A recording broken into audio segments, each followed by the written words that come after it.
Bihir tayo mga kapuso, ngayon alas 6:24 ng umaga. Ayan po ang sitwasyon ngayon sa EDSA Kamuning.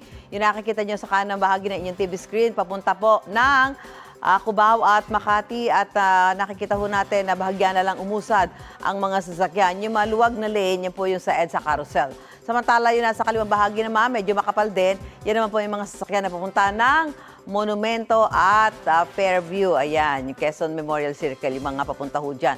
Nakikita natin mabilis yung pag-build up. Traffic, hiri tayo sa Espanya, Lacson. Yun, nakikita natin yung kanan, Paquiapo. At yung kaliwa naman po, yung pa Quezon City. Ayan, mas makapal ho yung, hindi naman yan makapal pa kasi nasa traffic lights ho sila. Kaya nakikita natin na may volume ng mga sasakyan sa mga oras na ito.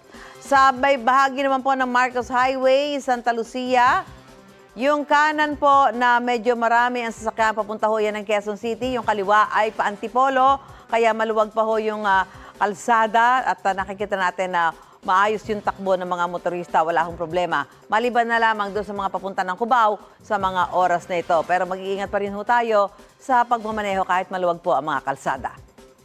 Gusto mo bang mauna sa mga balita? Mag-subscribe na sa GMA Integrated News sa YouTube at tumutok sa Unang Balita.